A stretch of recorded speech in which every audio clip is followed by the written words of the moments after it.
Thank you. Whatever you want to put in. Item D is proclamations, recognition, and presentations. I Nothing, have sir. none to present. E, we're going to start with the public hearing on administrative review of the zoning hearing officer's denial of a front yard setback variance requested by Rick and Sonia Lepo at 472 Warnings Drive.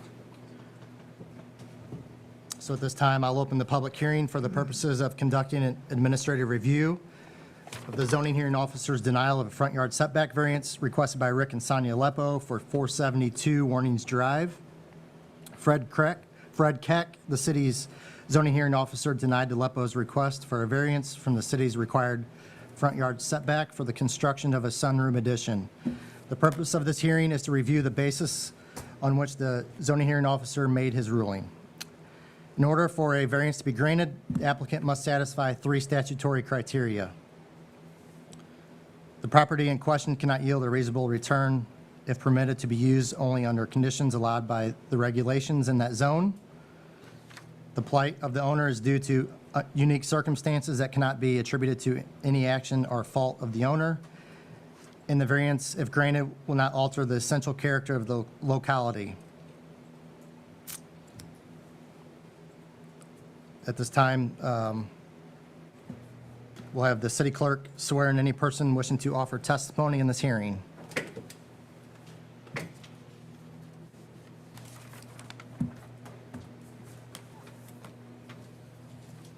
Andrew, that's you. Any persons wishing to offer testimony in this hearing, please stand and raise your right hand. Do you swear or affirm the testimony you are to deliver tonight is the truth, the whole truth, and nothing but the truth? Please be seated. At this time, I would invite the applicant or the representative to approach the podium and deliver their statement. And if you could, please state your name prior to beginning. My name is Tim Goodconnect. I'm with Stumpf and Goodconnect, a couple blocks from here. And I'm here representing the Lepos. And I'm going to have Mr. Lepo describe for you the proposed improvement. But before that, I'd like to thank you for agreeing to hear this appeal. We appreciate the fact that you're willing to take a second look at this. Also, thanks to those who were able to go out and view the premises. If you haven't had a chance to view it, we had stakes out there showing the area, but for those who were able to get out there, we appreciate that. So I'd just like Mr. Lepo to explain to you briefly what it is he wishes, they wish to build here. Hi, good evening. Rick Lepo. Thank you all for hearing our request for the variance this evening. I thought I'd just briefly describe the screened-in porch that we are requesting to build off the rear of our home. The structure itself is going to be a shingled roof with 3-sided brick, similar to our existing structure or our home that we have currently. The brick's going to be potentially about waist high all the way around, with, of course, screens coming up on the other sides as well. The architectural drawings that I believe you all have, it's going to appear as if it was built at the same time of the house. And it's going to be very similar to neighboring structures that other neighbors have built as well. It's going to be it is going to be 15 by 15, which is just enough to fit some furniture inside of it. So that's all I have to say.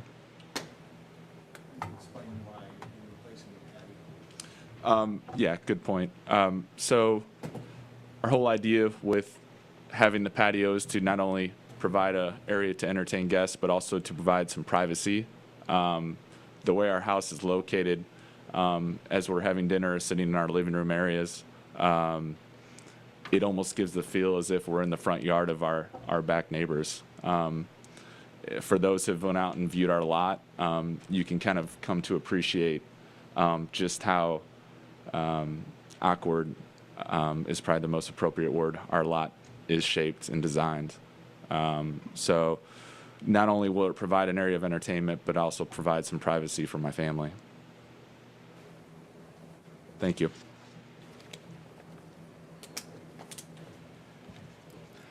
Before I start my remarks, you all, I believe, have access to all of the documents that were submitted at the original hearing, if I'm not mistaken. And I was hoping, you're only able to view them on your screens, right? There's no large screen we can put anything up? Is that right? Okay. It's been a while since I've been to one of your meetings. I would like to pass out just one of the drawings that is already available to you. This one was already submitted once before, but I think it shows, it will help to illustrate the remarks I'm about to make.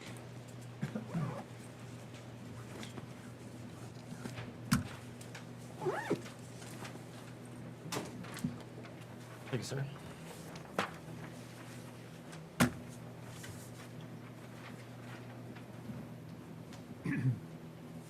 Thanks, Tim. Thank you.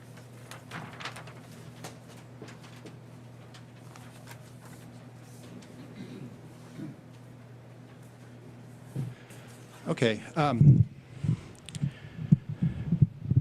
Also, before I start presenting why I think you should reverse what the hearing officer did, I in no way wish to be disrespectful to your hearing officer, Fred Keck. Fred's a friend of mine, actually, and I think that he was attempting to do what he felt was in the best interests of the community in his ruling. But, as I'll tell him next time I see him, I think he got a couple things wrong, and that's why we're here tonight. He listed the variance elements, and they come straight out of your ordinance.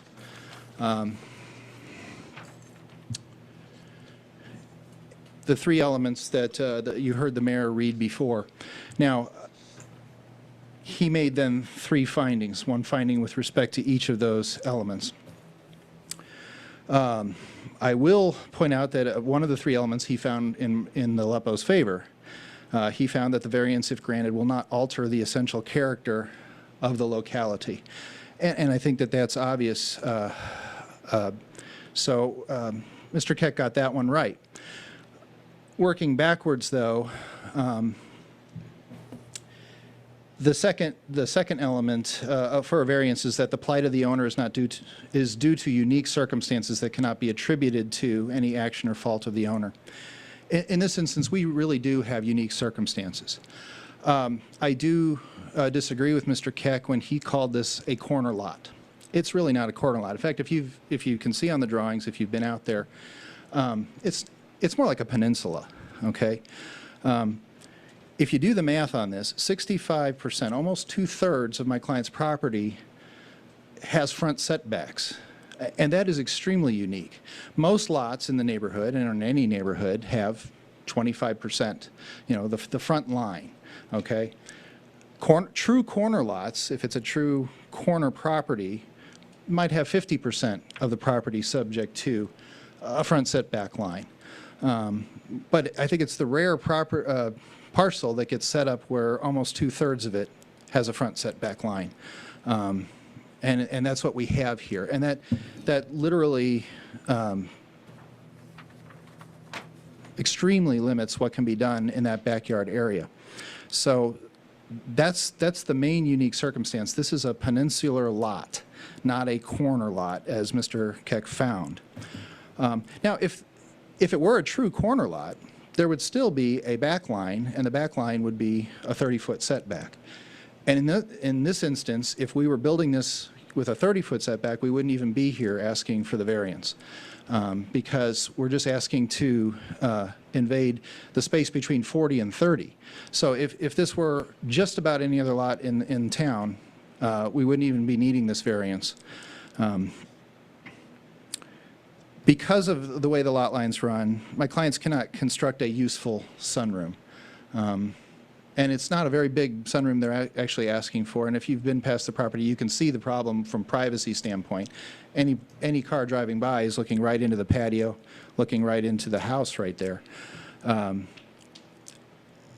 Now, one of the things that Mr. Keck also said is that, in his ruling, is that if you were to grant this variance, you would be setting a precedent for other corner lots in the city. And again, I don't know of too many lots in the city that are shaped this way that would have 2/3 of the property subject to a front lot line. So I don't think you have to worry about that precedent. And also, you take each of these cases as they come before you with a unique set of facts before you. Just because you would rule for this variance wouldn't necessarily mean if another peninsular lot came along, you would be bound by this. So I think Mr. Keck was wrong about the setting of a precedent as well. Another finding that he made, and I think you have access to his finding in your materials, was that my client presented evidence of a standalone structure that they could use instead of this. Actually, they just presented a picture of a pergola. A pergola is a very different thing from a sunroom. They are nice, but they serve really different functions. And so we don't really have plans for a standalone substitute for this, and you really couldn't put the sunroom elsewhere based upon where the exit and entry point is on the back of the house. So a standalone structure will not get the job done here. One other finding Mr. Keck made that I disagree with, in that he said my clients purchased this property with knowledge of these setbacks. We've all bought houses before. I don't know too many of us or very many of my clients who were keenly interested in setbacks when they purchased the lot. But frankly, the issue is a bit of a red herring, because what your ordinance says is that the plight is not attributed to our action or fault. And what that speaks to, if you get into zoning law more, is when somebody does something to create the problem, not necessarily buying into the problem. For instance, if a person divides a piece of property they have, and then one of the properties they come and ask for variance because of some problem with how they divided the property in the first place. This is not a property where my clients created the problem. They just bought into the problem. And I do have a case that says, it's the case of Edgemont Bank versus Belleville, which is a 5th District case, obviously involving Belleville, that says, while it's true those who purchase property with knowledge of existing zoning restrictions, that they occupy unfavorable position, such a property owner may prevail where there is no gain to the public as compared to the economic detriment that will be sustained if the restriction continues to apply. And I have copies of that if anybody would like a copy of this case. But in this instance, the same is true. Even if they have knowledge that's attributable to them regarding the situation with the property, if the community's not gaining anything by allowing such a small incursion into the lot line, then there's no gain to the public as compared to the detriment to my clients. And I'll pass these out after I'm done talking. So I think on the unique circumstances point, Mr. Keck is in error, and that this is a unique circumstance not of my client's doing, and they're just trying to find the best way to deal with it. The other point on which Mr. Keck found against them was that the point about whether the property cannot yield a reasonable return. Now, Mr. Keck defined this as it won't sell for any less than what they bought it for.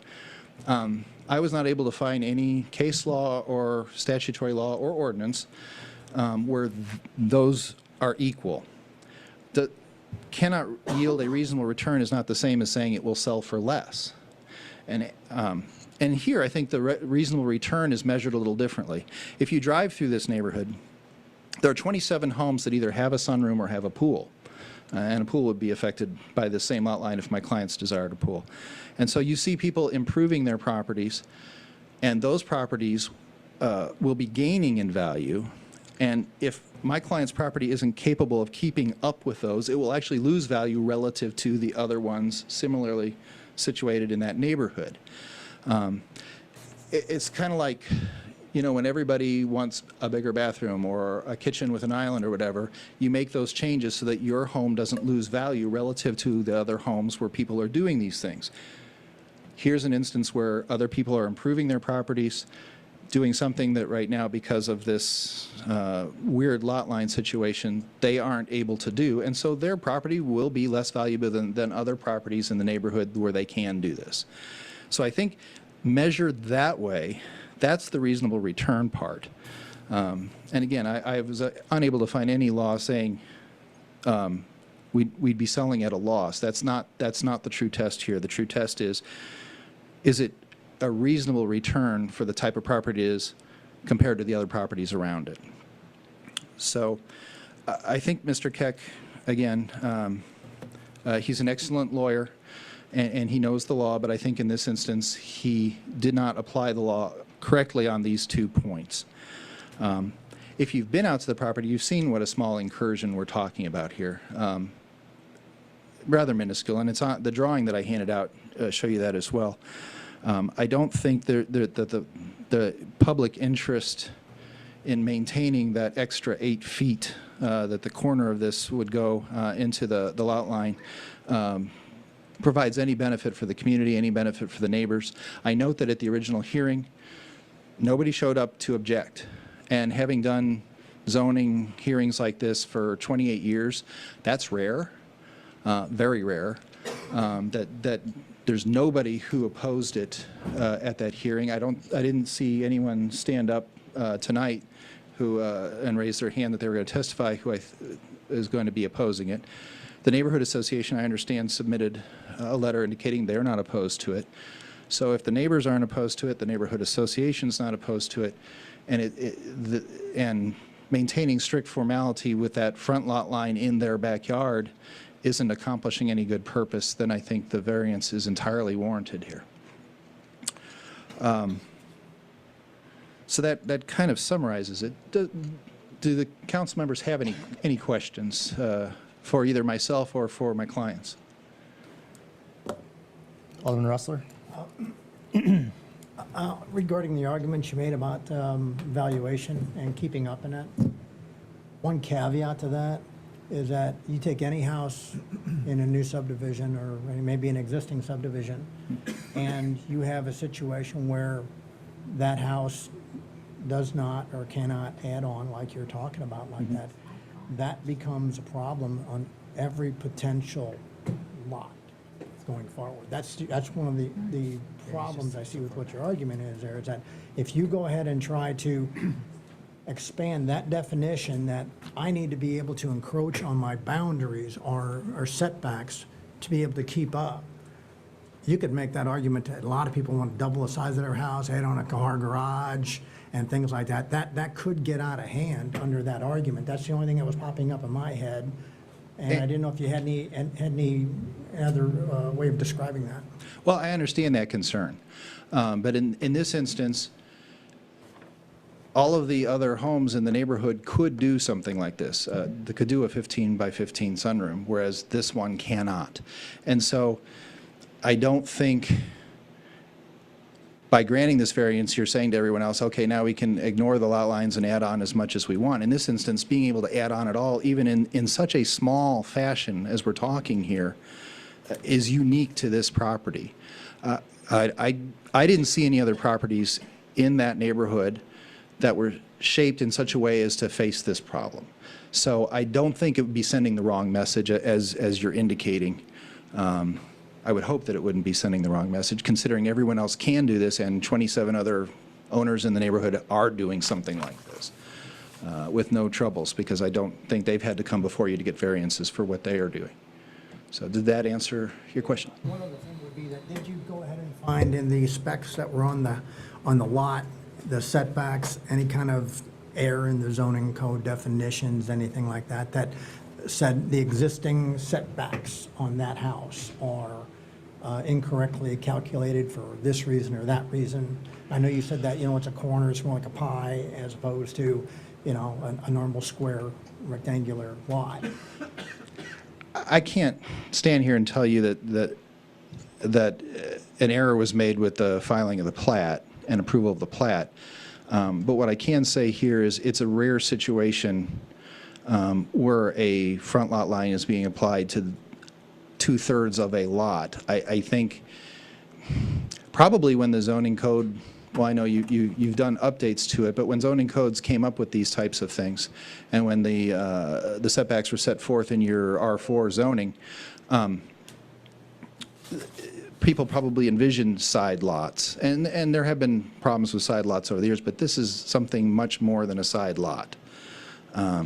And so if we could go back in time and have the developer do something a little different there, I think it would be appropriate. Or if when adopting the zoning code, some provision had been put in regarding a front lot line that's really the back lot line, with some sort of provision saying, well, as long as a certain percentage of the lot's being used in such and such a way that can give a little bit, because that kind of rule does exist for some lot lines in your code, just not this one. So I can't say they did it wrong, but or incorrectly, but it would have been nice if it had been done differently, or if the zoning code could appreciate such a strange-looking lot like this one. Well, I do like the way you described the way that this has two front lot lines as opposed to, the traditional ones and that. I mean, that is something a little bit unique on this. The hurdle that I come back to is the buying into a lot with the house and then wanting to expand on it, because we've had a lot of requests for that, and that have had arguments for various things and stuff like that, and hardships and that. It's just hard to go ahead and grant in a new subdivision the variance request and that for things that somebody just wanted to put a bigger house up or put an extension on the house, that forethought at the time you bought, wherever, it's just difficult to go ahead and say that, yeah, you just need to buy a different lot, a different house at the time and that. But I do like your argument about those two front lots and that, but that's what I'm hurdling with. And who is this really protecting? I mean, your back lot line protects the back of your property from your neighbor's property. There's no neighbor on that side. It's a street. So to what extent is that 40-foot any more useful there than the normal 30-foot would be for a back lot line? And if this was a 30-foot line, we wouldn't be here. We'd be doing what everybody else in the neighborhood is doing. So I think this is when Mr. Keck said this lot is not unique, I think that missed the boat entirely, because this is an extremely unique lot. It's not a corner lot. These lines aren't protecting anyone. They're not serving any good purpose. Why not allow a minor incursion there in this instance? And that is why you have variances. So, did that? Yeah, sure, thank you. I'm trying. Any other questions from the council? I encourage questions if you have any. There were quite a few pages in the record. Yeah. Alderman Garmer. Yeah. And this might be more for Scott. I know you defined a peninsular versus a corner lot. Is that defined anywhere in our code, Scott? No? At least It's just something I know of. it's the idea of the shape versus what's codified. Yeah, Do you need- it just meets the definition of corner lot. Okay. We don't have a definition for a peninsula lot. Frankly, I've never seen one. It's a corner lot, and it's defined as any lot having frontage with two intersecting streets. The frontage on both are considered the front yard. Have you ever heard of a peninsular lot in any other zoning codes around? I've not heard of it. Right. But Doesn't mean it doesn't exist, but right. But in our code, it's corner lot. Back when the neighborhoods were all streets at 90-degree angles, this wasn't an issue. In fact, there are a number of cases I've seen over the years involving true corner lots where you have roads on two sides. This is almost roads on three sides. And that's what I think makes it truly unique. Yeah, I didn't mean to mislead you. There is no peninsula in the code. That's why this property, it's really not, I mean, yes, it's a corner lot under your code, but it really is more like a peninsula, and that's the unique aspect here that I think warrants the variance. And this is basically going to be the same size as the concrete slab that's Almost essentially, already yes. there that someone could just put a patio on. That is essentially correct. Right. And again, if you've driven by there, there is no privacy whatsoever on that Right. patio. This would just allow for something a little nicer there. And again, coming back to something that you said, sir, I think if it was a problem for other people, they would be here arguing against it. It is rare that I've been involved in requests like this where there isn't somebody who has an objection, and this is one of those times. Yeah. And it's going to be nicer than someone if they would put a wood deck on the back with railings and things like that, because it's going to be enclosed, it's going to be brick, it's going to be improvement of the structure as far as value. Well, as you heard what he said, it's going to look like it was part of the house originally. Right. So, Yes. any other questions? Okay. Well, again, we thank you for considering this appeal and taking the time to hear us tonight. We thank you for those of you who were able to come out to the property at any point. We ask that you, again, respectfully overturn the decision of Mr. Keck. Again, I think he was working hard to do what he thought was in the best interests of your community, but I think in this instance, he got a couple things wrong, and that's why this appeal process exists. It's no criticism of Mr. Keck. It's just allowing you to consider the same things and decide if you would reach the same result. Alderman Garmer has. I had one Oh, more, I'm sorry. sorry. Were there any other design styles thought about, or is this the only one you guys have gone with? While you answer that, I'll pass. Sure. We've thought about doing another structure off the corner lot closest to our adjacent neighbor. But in order to do so, we'd either have to come out through our master bedroom to enter into the patio, or exit out of our house through the rear sliding door, walk out of the property through grass or whatever, and then into an outside structure, so essentially our existing floor plan doesn't allow for that. Did that answer your question? Yep, it Okay. sure did. Thank Yep, thank you. Thank you all once again for your time. Thank you. At this time, are there any members of the public wishing to offer testimony regarding this matter? Okay. At this time, then we will adjourn the hearing. Okay. All right. So at this time, Essentially, Mr. Mayor, the council has three options this evening. One would be a motion to affirm the zoning hearing officer's ruling to deny a front yard setback variance requested by Rick and Sonia Aleppo. Motion to reverse the zoning hearing officer's ruling, which would essentially grant the variance, at which case the council would need to issue a new set of findings pertaining to the matter that would supplant those issued by the zoning hearing officer.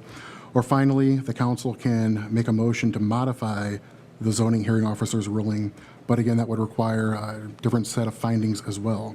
It's important to note that only those above options are available to the council this evening. Again, by city code, the applicant must be able to satisfy all three conditions to reverse or modify. In cases where the council wishes to reverse or modify the zoning hearing officer's ruling, a supermajority, 2/3, or 6 affirmative votes would be required. I think your ordinance also allows you, if you would want to do this, to refer it back to a committee of some sort. I believe the ordinance says that. So that is also an option. so any- We'll discuss that, once we conclude here, we'll discuss the options.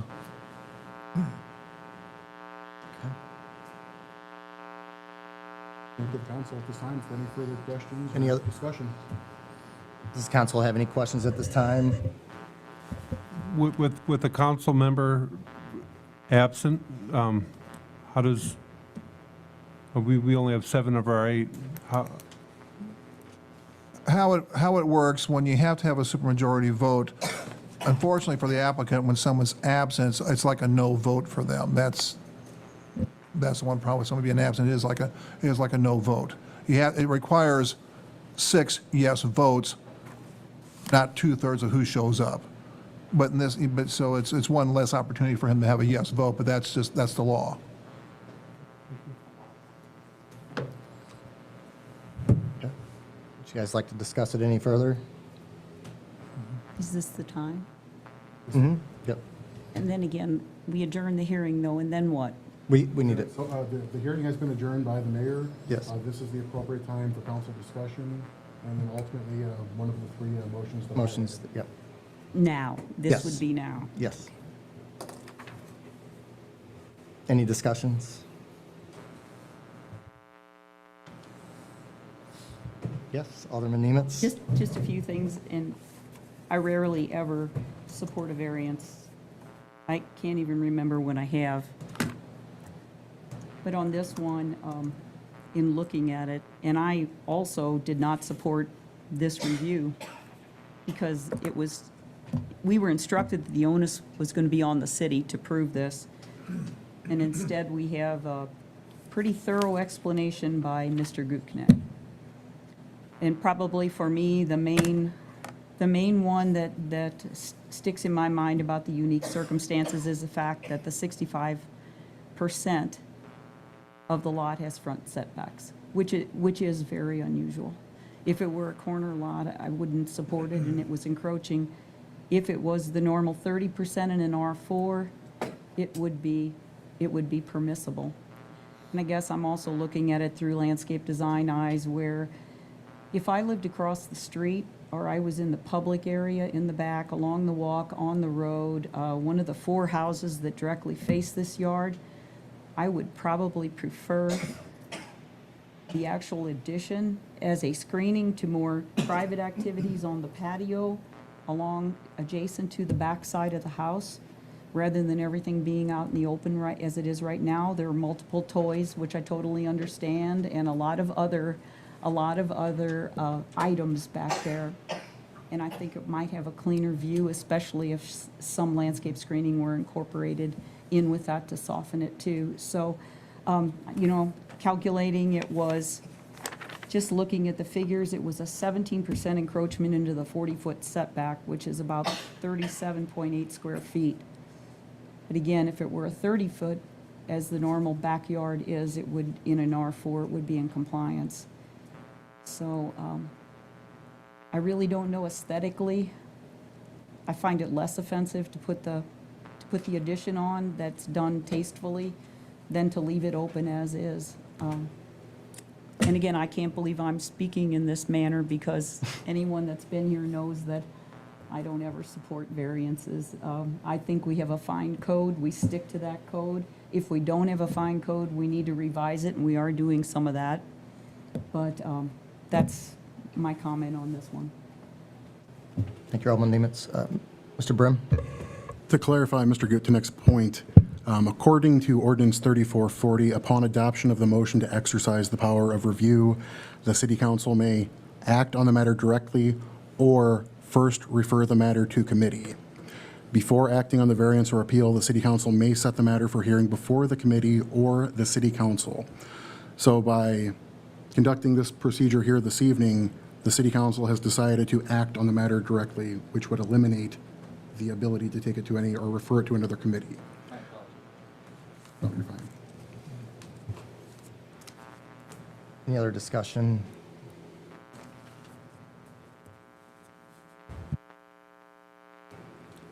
Alderman Ressler?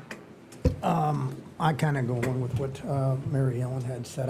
We've turned down a lot of variances in that. We've had people that are in nice neighborhoods, big lots, and they just want to go ahead and add on a garage, add on a third car garage, expand out the back. But when I asked the attorney about that 2 front yard setbacks and that seemed a little bit unique to me too. And that, so I'm not usually one, but if you can distinguish yourself from other reasons that we've turned other people down, I think you make a decent case for that, to go ahead and reconsider this. And so it's kind of my thoughts on it.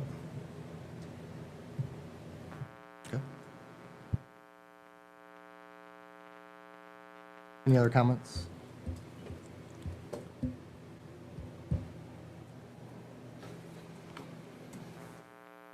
Okay. Is there anyone that would like to make a motion for one of the two, motion to affirm, reverse, or modify?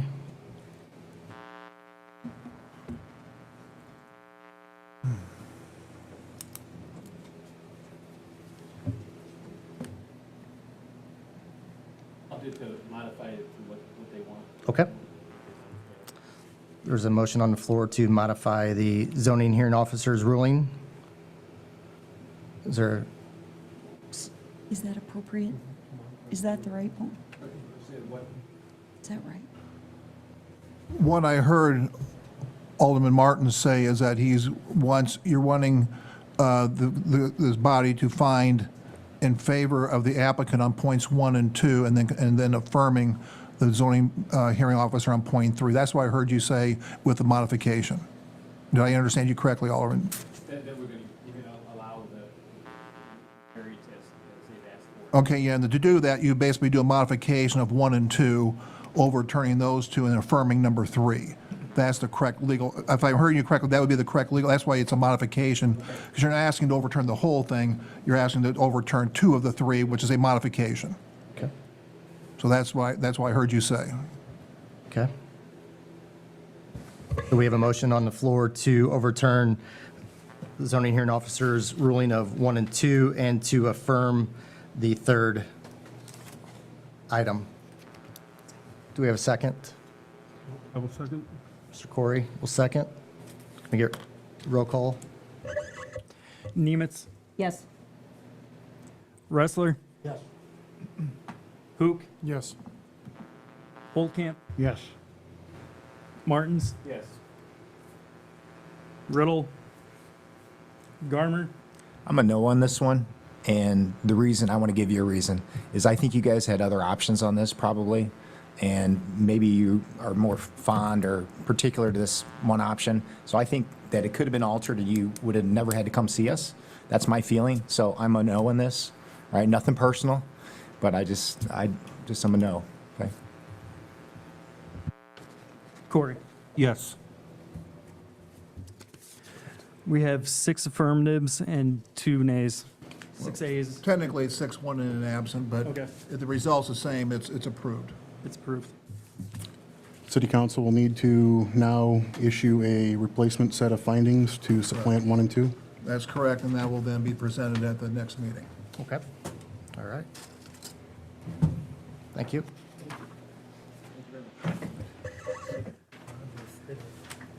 At this time, is there anybody from the public that wishes to address the council? If so, we'd have you step forward, state your name. My name's Michael Lindhorst. I'm from the Prairie DuPont Levy and Drainage District. And I just wanted to touch base just a little bit tonight. We have our regular meeting coming up Wednesday night. I've talked to the mayor about inviting him to our meeting, along with the city engineer and city administrator. That's correct. And they're going to be at our meeting. But after reading the papers of the last council meetings, I see them, and it's on the agenda tonight, you're getting ready to annex a large tract of land, which being the old golf course area, which concerns us as a levee district because that drains in, some of it drains into Palmer Creek, which is a big part of our drainage district along with Fish Lake Drainage District. So we have a lot of concern with that, and that's what we want to meet with the mayor about Wednesday night at our board meeting, along with a lot of other stuff, you know. So the years have gone by and created a lot of stormwater problems for our district down there. Our district doesn't get any more funding than what we've gotten 60 years ago. So we're trying to deal with all this stormwater from all these developments as it comes down Hill Lake, Palmer Creek, Old Route 3, all those areas. So I just briefly wanted to cover that tonight and make it known that we're concerned with the annexation that might happen tonight. Maybe it ought to be postponed until we can further explain to the mayor and the city administrator and the engineer of what what all our concerns are. So really, that's all I have to bring up tonight, is to say that we have concerns.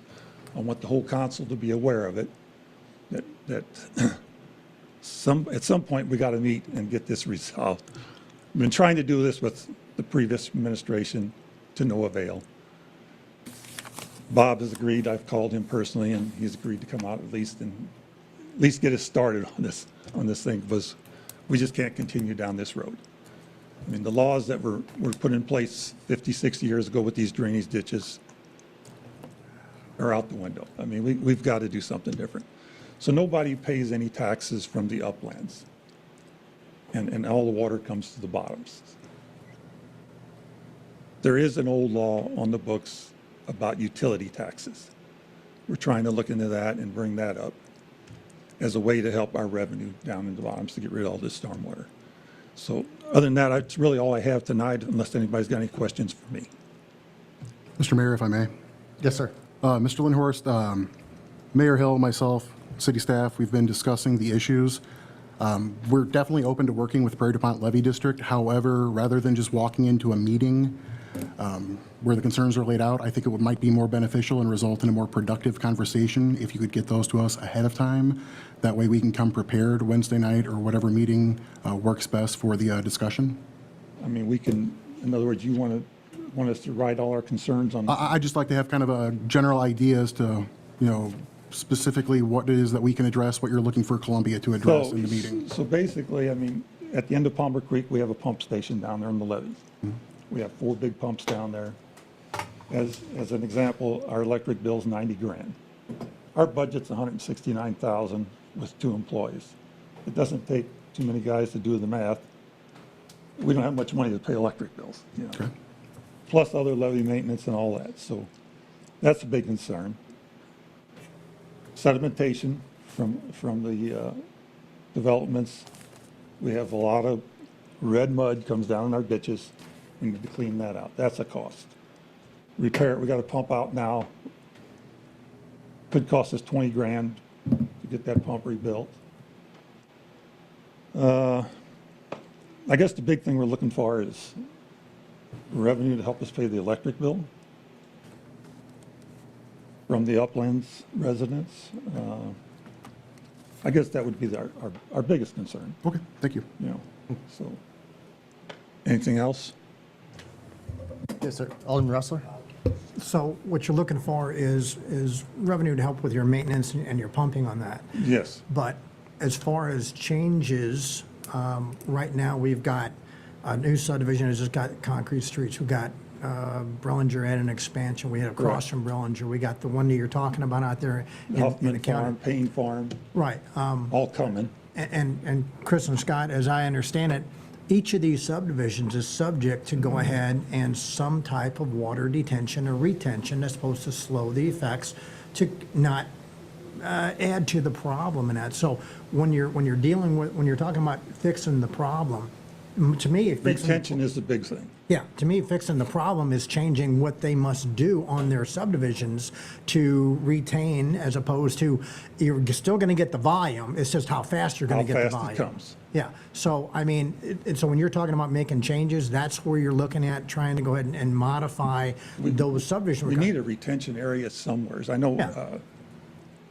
I don't know if you talked to Randy Boley about the area down at Red Roof, and I don't know all the details on that because we never get to meet with you yet on that. So they wanted to dig a retention area there and move some dirt somewheres.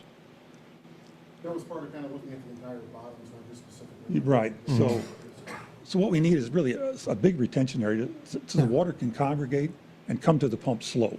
Yeah, so it isn't just a tax or some kind of revenue source to help We need a fix the tax, pumps and that. You need to actually a run revenue it. source to help pay the electric. Yeah, so what you're talking about though, right now, you're talking about slowing or delaying this current annexation and that.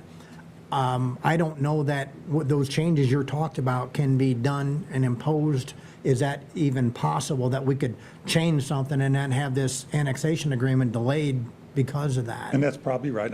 Yeah, No, that's, I mean, so I understand what you're doing. I think that talking to get Well, that. we gotta ball start rolling. somewheres here. Yeah. You know. But I mean, as far as the delay on the annexation agreement, because I don't know that we can actually do that. Okay. That's my thought, and I don't know if you guys can say, yeah, we can put this on hold and we can make new retention or detention, or if it's too late for this, but as soon as we could get something redrawn, the next one would be subject to that. Is that what you're going for? Well, all of these developments need to have their own retention. And this should have started Oh, yeah. 40 years ago, Yeah. you know. Well, the theory was that by the engineer's drawings, this is what's happening, the retention, detention's there, we're not adding to the creeks and that, but you do see erosion, but also, we mean- get 4 and 5 inch rains that go ahead and compound the problem that, This just June 28th, at Quarry Road and Kent Road there, Yeah. it was under 2 foot of water probably. yeah, That problem's going to get worse yeah, in your own city limits, you know. But that water still all comes to us down there at Palmer Creek. sure. I mean, eventually you're going to maybe flood out the bank, funeral home there. I don't know what's all going to happen there. It's a possibility because you have a lot of development coming in that area from the east. Okay. I just wanted to clarify exactly what Right, you're right, asking, and what we can do. I mean, with all these annexations, I wish they would require these people to do their retention. I mean, we just don't see it as our levee district. You know, our engineer don't see it where it's all at. You have Columbia Lakes. The lake, a true retention area, you collect water from up here. Down here, you let it out. It drains out slowly, and that thing's empty again. Columbia Lakes, it stays the same level all the time. It's not true retention. Yeah. And I'm not an engineer, but I can see that. Yeah, I mean, so the plan of what was supposed to be in place isn't functioning the It way it isn't was. functioning right, you Yeah. know. Yeah, and unfortunately, can't go back and correct an error like that from That's- 40 years, so. Well, you have that's to what we do it. got to hash out, you know, and we can do that through meeting small committees, whatever, you know, we can work with you guys on, you know. And we'll talk that out Wednesday night, how we want to approach that situation, but I wanted all the council members to be aware there's a massive problem here. It's going to get worse as we keep annexing more and more into our watershed, and we need to address it, you know. So, Thanks. any other questions, I'd be glad to answer. And Any other questions? Mr. Lindhorst? No? Okay. Thank you, sir. Thanks for letting me come in. Yep, appreciate it.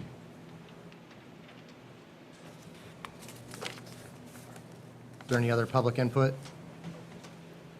Just state your, if you would just state your name. Hi, my name is Sean Drury. I'm the Sugarloaf Township Clerk. Supervisor Sullivan couldn't be here today. He's at the Village Depot meeting, so I drew the short straw. So the only thing I have was kind of to go on what Mike said was we've been getting quite a few annexation letters from you guys on different parcels and things. And the one thing that some folks came to our meeting last time, I don't think they heard what they heard here was about the Bluff Ridge Estates down there by Rellinger. At the township, we don't really see any problem with it. The thing that we do concern is the water. You know, we hear the levee district's complaints. We hear other things. We're not opposed to, you know, it's in our township, but it's in your city limits, well, soon to be or whatever. But the biggest two things that we have with both neighborhoods that are affecting us is the water retention area. And Justin Roy from the township will address some of that. But we just want to let you guys know, we did have some people at the township meeting complaining about it. We explained to them that it's really not our issue. Once it's been annexed into your guys' property, then that's your guys' thing, you know. So we're not here to deter any kind of a development or anything. We're just kind of trying to let you guys know they did come and voice their opinion, and we told them that, you know, their fight is here, not there. So that's the only thing I'm here for. And the zoning issues of what the R2 the R2 and R3, that was their biggest complaints. So it's not really, like we told them, it's not something that we can handle. That's going to be done inside the city limits, you know. But I just wanted to let you guys know they did come and voice their opinion, and we don't have any problem with the annexations. The biggest thing that we have a problem with is the water retention areas, because it does come down to us, which then hurts the Village of Dupont, which then hurts the levee district, which we encompass at the township. We kind of govern all that. So as long as, you know, you guys realize that there's a problem there and there's an issue, like Mr. Lindhorst said, you know, back years ago, that area wasn't flooding down there around those, you know, with more rooftops equal more runoff, which equals more retention area. So that's the only thing I had for you guys. If I can address Mr. Drury and Mr. Roy, this is the first opportunity that we've had to publicly speak to the council. Mr. Donachie did email the council a notice last week. The developers of Bluff Ridge Estates have actually withdrawn their petition for annexation. They're focusing solely on the development of the parcel that is currently within Columbia's corporate limits. And that is the Bluff Ridge, that's the one over there by Bellinger? Yes, sir. That's Okay. correct. So yeah, either one, so is that in the city limits, is that still in Sugarloaf Township as well? Or is no? It's in city limits. Okay, but does the line go through there or not? Chris, are you familiar with that particular arrangement? As far as whether any of the proposed Bluff Ridge Estates that's currently within our corporate limits is within Sugarloaf Township? Sean, we'll look into that. and we Okay, can, yeah, get just back let with us you know. on We that. received all the letters and things, and we just wanted to come here. We figured that was the right thing to do since they are part of Sugarloaf Township, they came and voiced their opinion. But Sure. to my knowledge, quite a bit of that back there, part of Brellinger and then part of Briar Lakes is all Sugarloaf Township. So if that's still in the city limits, or you guys brought it into the city limits, it's still in Sugarloaf Township, we would like to see a detailed water retention plan just to try to help the levee boards and the city with the water retention coming down. So, Understood. thank you for your time. Thank you. Any other public input? Sir? Justin Roy, Highway Commissioner for Sugarloaf Township. So, to bring a couple points, and again, it's not to deter any annexation. I'm mainly here to talk about Fairfield, the old Fairfield, I should say. One of the things, though, I do want to bring to your guys' attention is you sent a certified letter to the township community building. I will tell you, I believe that was delivered about a month late from the date that you guys originally sent that. I know you guys can't handle anything to do with the mail, but just thinking forward, maybe a phone call, an email could kind of help with some of that. So that way we're up to date on what's going on, okay? So some of the points that I wanted to bring up, so I'll hit you again right in a row. Water, okay? So specifically here, when you look at the Columbia Quarry Road right there by the four-way, by Bluffside, okay, if you look at your guys' map for the concept plan for the Timber Rock Estates, so there's a pond that's right there by that house, and that thing almost, I'd say it runs more times than it doesn't. Right now, I looked today, water wasn't coming out of the culvert. Typically it is.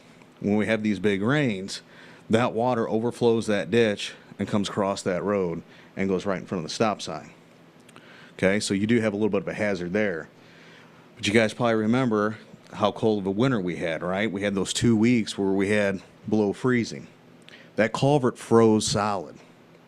That water then ran over the road, and guess what happened? It froze. Went out there with ice picks, salt, trying to do everything we could to open that up. Until Mother Nature warmed up, there was nothing we could do. So when you look at this, you really need to pay close attention to that, because I think you're going to be maybe setting somebody up for a liability issue here if more water is run off across that road. Okay, so that's desperately something I think you guys need to really pay close attention to. Now, the other thing is, I don't know if most of you are aware, but whenever you annex that land that's adjacent to the road, you guys now have to maintain that road.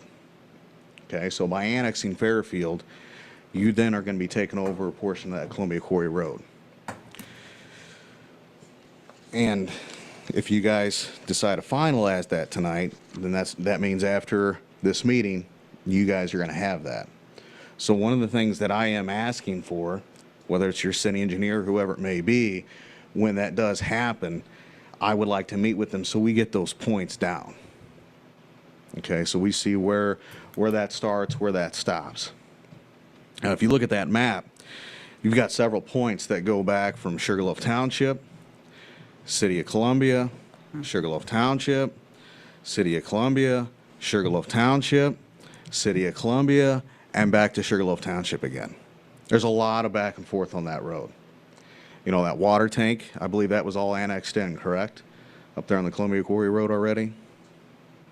So technically, you guys have that stretch of road right there in front where you've annexed that. So I didn't know if you guys are aware of that or not.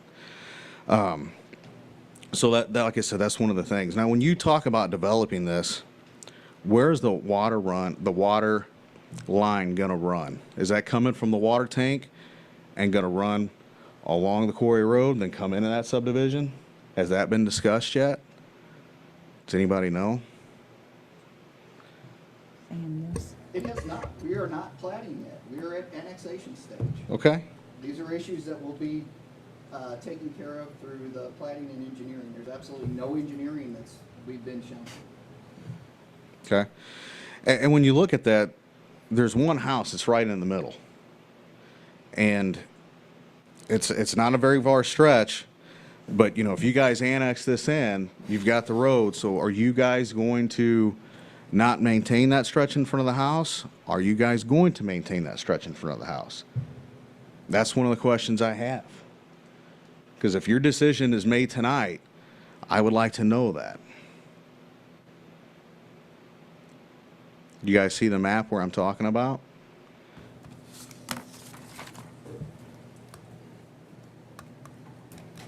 You guys see that?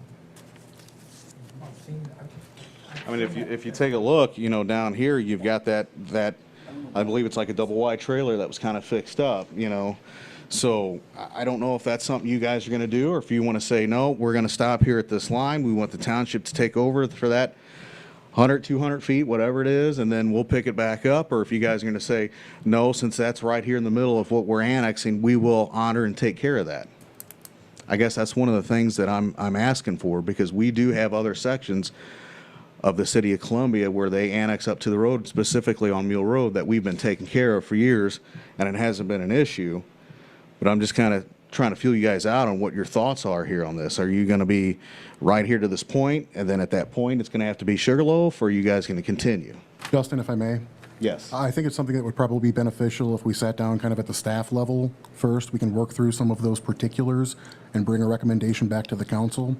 Okay. Typically, what you'll see in certain circumstances like this that I've seen in other jurisdictions is there is kind of that offline communication where an agreement is worked out, whereas the township maintains it and the city reimburses it for a certain, linear footage area, what have you. I think that's definitely something we can kind of look at the big picture on what's coming down the pipe and try to work out, and then bring a recommendation back to the council where we would actually be able to ratify that through an agreement between the two entities. Yeah, I'm open to having that discussion. I mean, for sure, that's not a problem. And I don't know your forethought when you guys look at this Fairfield, but I know when I've talked to a lot of those residents in that area, they want water. I mean, there's no doubt that they want water. Tell them typically if you get into Columbia and you want water, you have to pre-annex in, then you guys can make that decision. So I know when you look at this one little house, before it's over with, you guys might have the whole road because they may want water and divide it off of that. So, it's just some of the things to consider. And you're wanting to, if we build this big subdivision, this developer does, you know how many houses are on Quarry Road right now? About a dozen. So you're going to go from 12 houses, 12 residents, to where you're going to increase that to 75 homes or more. That's going to be a lot more traffic. It's a lot more of an issue for that road to handle that. Just, again, more points to bring up. So that's really all I have at this time, is just like I said, wanted to bring up some of those points, not trying to deter you one way or the other. I have no problem with the subdivision going in, but I think there's some stuff that you guys should be aware of if you're not already. Any questions or anything? I haven't. Alderman Garmer? I just wanted to comment. I appreciate what you're saying, but I think you're a little premature in discussion, right? We need to get that report back and look at what you guys I worked think it out. would be pertinent, at least to Yeah. talk about the roadway, but like Scott noted with regards to the drainage, annexation is step one. Preliminary plat would be step two in any development. Step three is the improvement plans that are reviewed by staff. Okay. We bring in outside consultants, and I think that's where a lot of the concerns with regards to at least the runoff, the drainage, would be resolved, or we would have answers for. But absolutely, on the roadway, that's a conversation that we can engage in at this time. Yeah, and especially if you guys make that decision to finalize it, I think we need to have that meeting about the roadway sooner than later. As far as the other stuff, I just think it's better to bring it to your attention before we get down the line, before I get noticed that, you're at this stage or that stage. I mean, obviously, it's not an issue at this point, but, I mean, just like I said, we didn't even get that certified letter until a month afterward. Yeah, well, was it a post office thing, or what do you think it was? Yeah. Was it? We got ours, we all got them at the same time, and it was the post office thing. Yeah. I mean, I knew the golf course been up for sale for a while, and I knew this was coming. And then we finally just got the notification. I mean, I seen the Timber Rock Estates put your $500 down to get your plot. I mean, that sign's been up there for quite a while now. Yeah. You know, so I knew this was coming. And then, you know, I came to the planning meeting, you know, in last month. So just trying to stay involved, right? Just so everybody's on the same page. Yep. Fun fact is, my understanding is our mail goes to St. Louis and comes back. I believe so. I heard that as well. So Goes to Chicago now, so, yeah, who knows? just saying. Yes, sir. Alderman Russler? So, in the past, now, what we're briefed on about this annexation ad, and they talked about the particulars, like Scott had mentioned, that they're going to work out these details in the future. But I just want to be sure that what he had in there, because the biggest part to me is the road, as far as the, in the past, we've had road improvements that were made by people that were connecting in that. Is that road, as he mentioned, I know with the wear and tear, is that something that's going to be discussed with the details down the road? Or is that basically I'll our refer you road? to the approved annexation agreement. We will determine a mutually agreeable amount for him to contribute in lieu of doing improvements, as was stated in the annexation agreement. There's not only that in lieu of the improvements, but there's also the dedication of the public access easement over the trail network and the extension of sidewalk to connect in and out of the subdivision, so people can also utilize sidewalk, at which time. So that it's just part of the details to be determined? Correct, just the amount. It's already been determined that he will contribute. Okay, thanks. Thank you.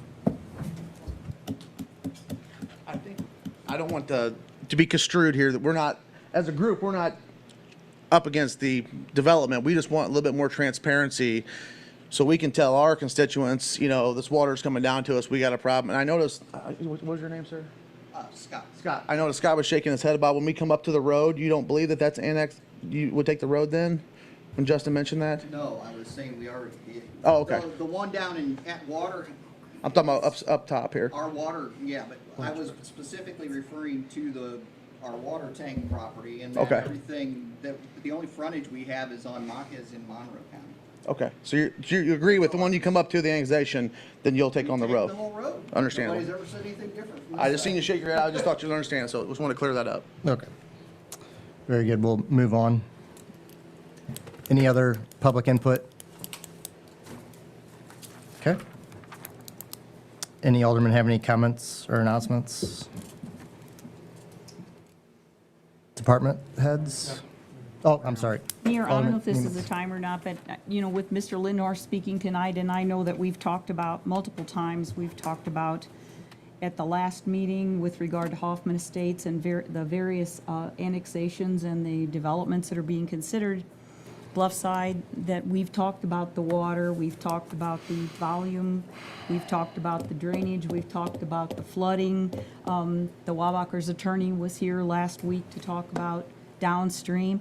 And I want to make sure later on, when we consider another annexation, that we're doing this in the right order. It may seem right and practical, but I've been up here long enough to see problems that we have throughout the city because we didn't take everything into consideration, whether it was road adoption or whether it was improvements or, you know, Chris, I'll ask you, I realize our code and the state statutes provide for detention, retention, handling all that. We always have that on every plat, for every subdivision development.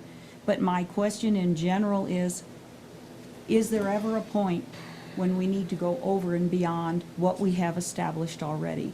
And I'm just asking this, I mean, nobody's going to have an answer for this, but with all the discussion last meeting, the meeting before, tonight, and all the things we're considering and the potential of all the new homes, are all our bases covered? I just want to make sure that they are. And we're, you know, I know that we have recommendations, but I just want to make sure that all these things are provided for, and I don't have the expertise to do it. So, you know, I rely on staff and everybody working together and meeting with other communities, developers, to come up with this information. But I don't want to look back in 10 years and think, I wish we would have done this differently, or we shouldn't have annexed that, or we shouldn't have taken this on. I mean, I look at D Road, it goes, it's a county, it's a city, it's a county, it's a city. I look at Gall Road, know who provides for the improvements. And I know I brought this up before, I don't want to be a broken record, but I think this is the time with all this coming down, because we've had a lull. With all this coming down, I just want to make sure all our bases are covered. And I know you're going to be meeting. Is this the time tonight to approve another annexation? I mean, go ahead, do it, and then worry about it later. And I know it's provided for in the preliminary plat, and, you know, I know that's all provided for, but will you assure me that it is? Well, I'll take a stab at trying to respond. You asked first, is this the right order? Absolutely, it's the right order. You're going to require somebody to lay out $500,000 in engineering fees before they know even whether they can even, you know, get approved. That's a big ask. So there's that. And I would, you know, just remind you that first off, if we're contractually obligated to approve the annexation, one. So the timing, we're not contractually obligated to this timing, but we are contractually obligated to. So I'll put that reminder out there. The other thing, a couple things would be that we have, obviously, we are at the staff level are keenly aware of the drainage issues that have been brought up and that exist. And we've been neck deep in drainage talk for about 6 months, I would say, trying to deal with all the issues. So we're already talking through possible solutions to address, you know, additional drainage concerns and whatnot. But as you'll recall, you know, once again, we are getting ready to start our comprehensive planning process. We are just about to start off, and we will find out what the community's concerns are along this line, as well as we'll take a look at the topography and everything, so that we'll be establishing annexation policies when we go through this, so that we will have the opportunity to review our processes and figure if we do need extra, any sort of extra evidence or demonstrations or documentation in advance.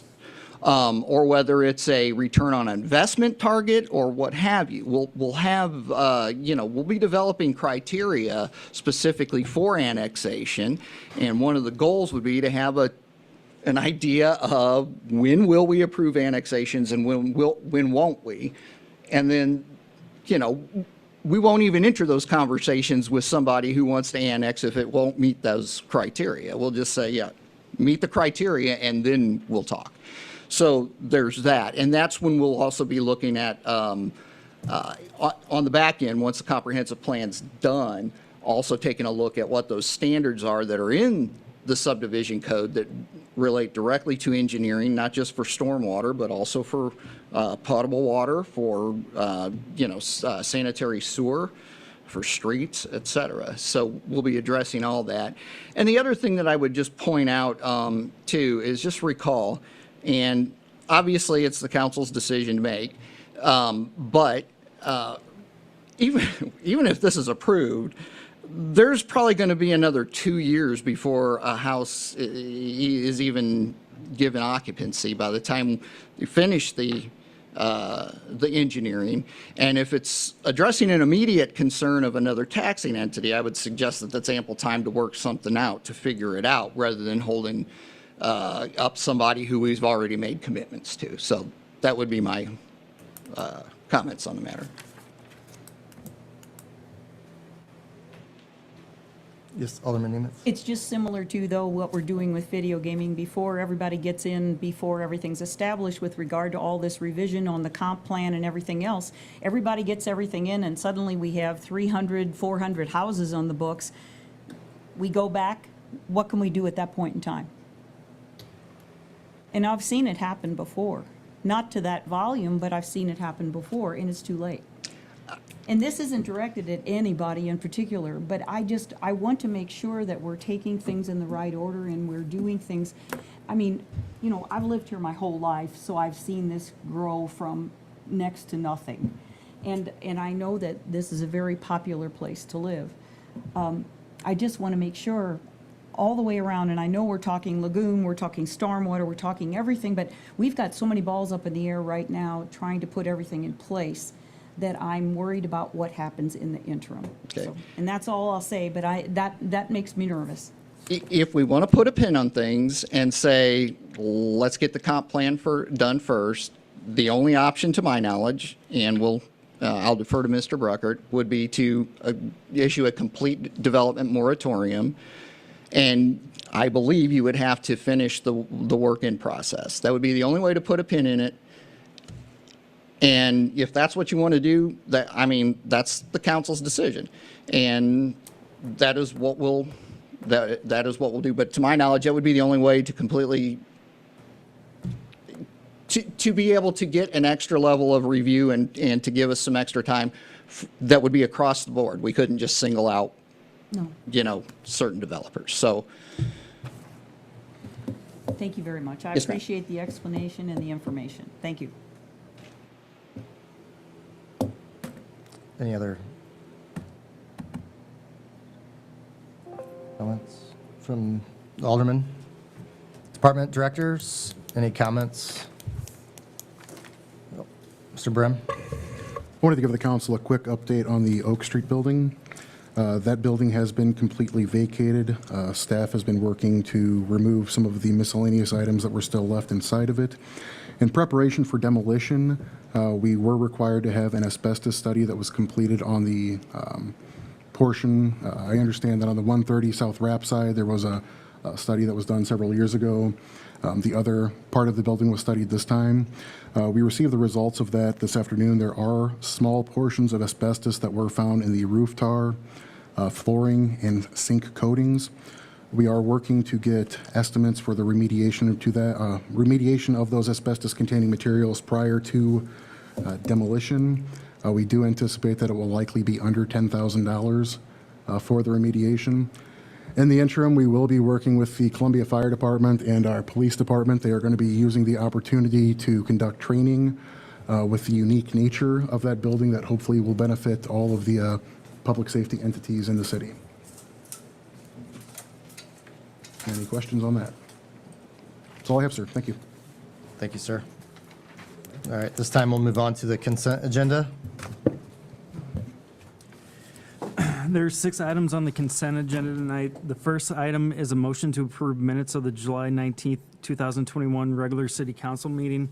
The second item is a motion to approve closed session minutes of the July 19th, 2021 regular city council meeting.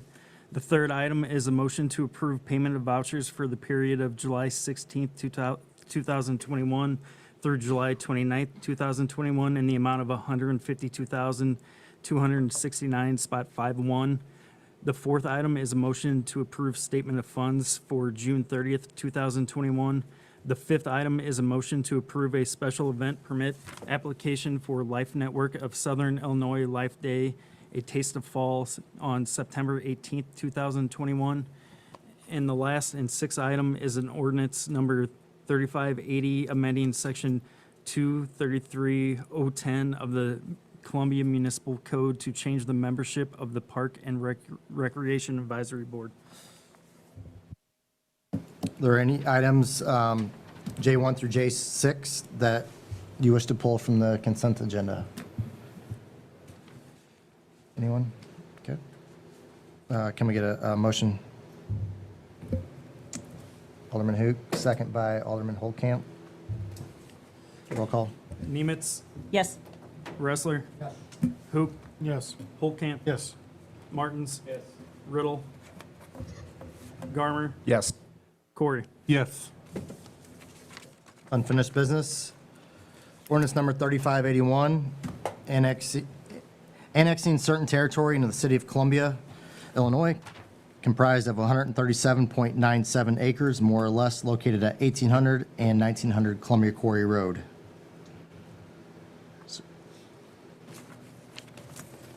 Any motion?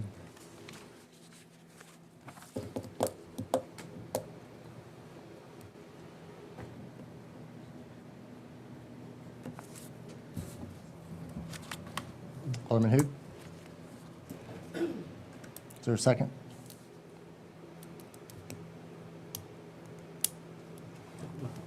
Alderman Holtcamp? Roll call. Nemitz, Yes. Wrestler. Yes. Hoop, Yes. Holcamp, Yes. Martins. Riddle, Garmer, Yes. Corey. Yes. Okay. Next item is ordinance number 3582, approving the preliminary subdivision plat of Ogle Estates subdivision. Is there a motion for this? Also move, Your Honor. Okay. Alderman Nemitz is second. Alderman Garmer, roll call. Nemitz, Yes. Wrestler. Yes. Hoop, Yes. Holcamp, Yes. Martins. Yes. Riddle, Garmer, Yes. Corey. Yes. Okay, next is new business. This will be a discussion of the American Rescue Plan funding. And Mr. Brim? As noted in the agenda item packet, just an FYI more than anything to the city council. The city of Columbia, we have received the official notice of the amount the Columbia will receive under the American Rescue Plan Act. The total amount is $1,429,181.47. That is broke up into 2 installments. The first tranche the city should anticipate to receive by the end of this month, with the second installment coming in August of 2022. All department directors have been instructed to prepare proposals for funding initiatives within their respective areas to be considered for funding. Staff will conduct a review and prepare a recommendation for the council's consideration. Just to note, we do have until December 31, 2024 to obligate or assign uses of those funds, and all funds must be expended by December 31, 2026. Be happy to answer any questions the council may have at this time. Are there any restrictions on what we can use the money for? There are, Steve. However, the intention is that the city would be able to identify those appropriate funding areas and use unrestricted funds to kind of supplant those, if you will. So basically, we would be able to designate those for those specific uses, but it would result in freeing up other funds that have been already targeted for those specific areas. Okay. So is this the infrastructure that we hear about? Infrastructure, personnel related to public safety, replacing lost revenues due to the COVID pandemic. Those are eligible expenses. Some things of examples that are not eligible, replacing lost revenue resulting from a council-approved tax cut. Parks and Recreation, unfortunately, is not one of the eligible fundings, and streets and roadways, unfortunately, are not eligible uses of the funds either. Although that's infrastructure. Water, sewer, broadband are the primary infrastructure targets. I could think of some things we could use. Absolutely. That's all I have, sir. Thank you, sir. At this time, I'll entertain a motion to go into closed session pursuant to 5 ILCS 120-2C2, collective bargaining, and 5 ILCS 122C11, pending or probable litigation. Mr. Mayor, can you also add 5 ILCS 120/2C6, setting a price for the sale or lease of property owned by the public body? Okay? Yes. Thank you, sir. Yes. You didn't close public business. John, I'm sorry, I didn't hear your question, sir. I would like to speak for under public business, because the timing, I'm sure, got shuffled and didn't get a chance to speak earlier. We had public input on the agenda. I don't know, Mayor, your discretion, sir? Sorry, Mayor, just real quick. Okay. All right. So, real quick, I sit in these meetings and been in quite a few here in Columbia lately with the development, and the different parties come in, et cetera, and there's consistent talk of stormwater.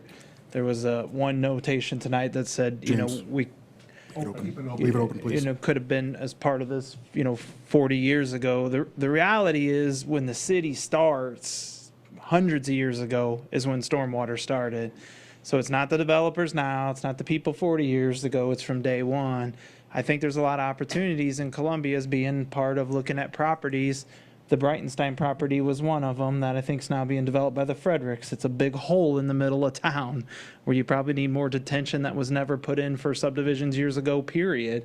It could have been used for detention in the town and could have, I think there's some opportunities. That case particular, our Ogles Estate subdivision, if he would have worked with us a little bit more on the senior density we were looking for last year, and on the Brightenstein piece, if you give a little bit more density, there could be some areas in these old part of towns where they're infill neighborhoods where you could get some additional detention area and hold some of this water back before it gets all the way down to Palmer Creek. I'm not sure of the plans for the park off of Rook Road, the Creekside Park. But I mean, there's a bottom down there, I believe you control, that has some detention possibilities. I'm sure you're taking advantage of it. But I told them guys when I came in Ogle Estates, there's an extra piece of corner here in the property we don't need for a lot. Let's use it. If we gain extra water runoff, we all know it's a bad area.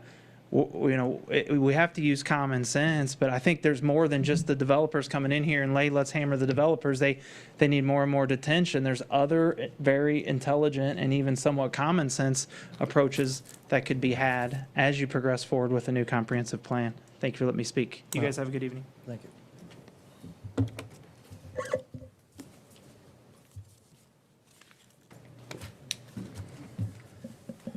At this time, I'll entertain that motion to go into closed session. No, on the screen. Can we get a motion to go into closed session? Who's on the screen, James? That's Lindy Rodemaker. She is part of the closed session discussion, ma'am. Okay. I'm sorry, I couldn't hear the question, Mary Ellen. Does anyone want to make a motion? I will make that motion. Thank you, Paul. Is there a second? Mr. Martins, roll call. Nemitz, Here?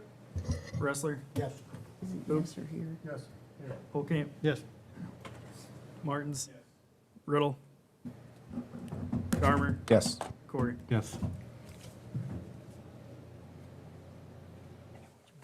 If we can, Mr. Mayor, I'd like to go ahead and start with the 5 ILCS 120/2C6, the setting a price for the sale or lease of property owned by the public body. Tonight, joining us virtually, we have attorneys from Cunningham Vogel Roast, Lindy Rodemaker and Aaron Seal. They are going to be providing us with an update on a proposed lease for the telecommunication tower site. So Lindy, if you can hear me, please proceed. Hi, everyone. Yes, I can hear you. Can everyone hear me fine? Yes. Okay, perfect. So briefly, I will just summarize. It's been a couple months since we spoke last at a meeting, so we're happy to be back. But for anybody that may be new on the council, the last time we were here, we discussed the possibility of selling a tower lease at the Bremser Road tower site. So that piece of property has 3 towers on it right now, one of which, the one we're discussing this evening,